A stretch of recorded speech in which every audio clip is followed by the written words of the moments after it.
Hello guys, welcome to the Web Epic channel. Sometimes, for certain platforms, it is necessary for us to create a custom feed. In this video, we'll be learning how we can create a custom CSV file by using CTX feed. So without further ado, let's get started. Now, to create a new feed, you want to find the plugin in your website. Now go ahead and click on Make Feed to create a new feed for yourself. Let's populate the country we're making this feed for. In this example, we'll be choosing the United States. Now under templates, you can see all the different templates that we have available. We should pre-populate your feed config with the necessary attributes. But in this case, since we want all the attributes to be under our control, we'll choose custom template 1. Let's name this file. I'll name this custom feed 1, and I'm going to change the feed type as CSV because we'll be viewing this file later on. Let's change it to CSV. As you can see, it automatically changes the delimiter and the enclosure. We're going to keep them as it is. Now let's look at feed config. Under feed config, we can see some custom attributes that has been pre-populated for us by the plugin. Now, since this is a custom attributes, you can always take out a certain plugin by clicking on this little trash icon on the right hand side. You're also allowed to add new attributes if need be. To add a new attribute, go ahead and click on this button.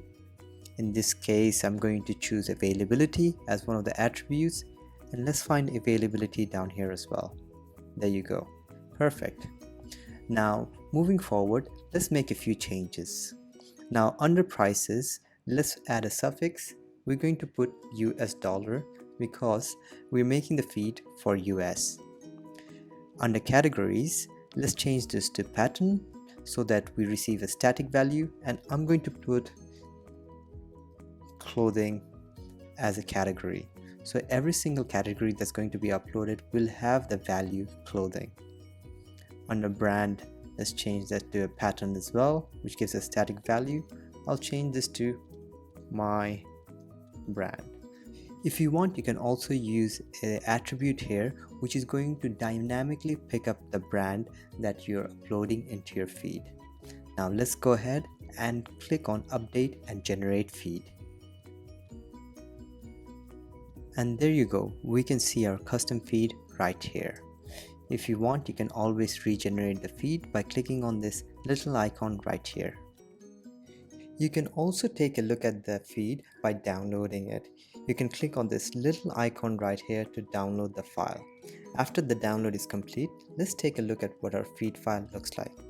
As you can see, we have all our attributes coming up, including ID, title, description, link, image link, price, categories, brand, and also the new attribute that we have manually added, availability.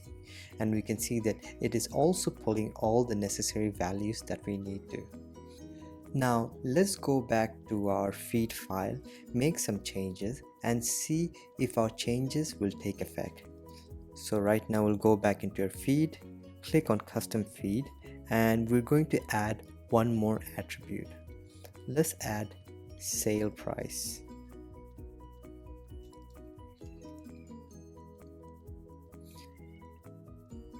And I'll find sale price right here.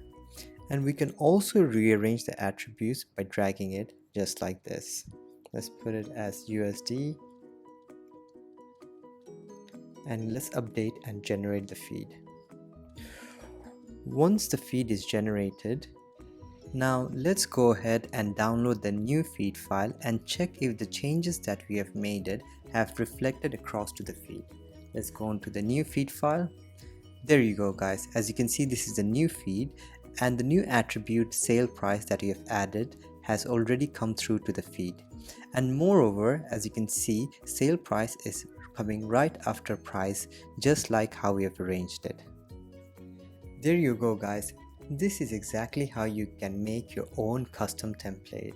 As you can see under feed config, you can edit and change it however you want to. Now, when you're uploading your new custom template into a certain platform and you're having any issues, you're welcome to reach out to us. You can reach out to us by emailing us at support@webapppick.com. I hope you guys found this video useful. Please leave a like on this video and subscribe to this channel for more videos like this. I hope everybody have a good day. Thank you very much.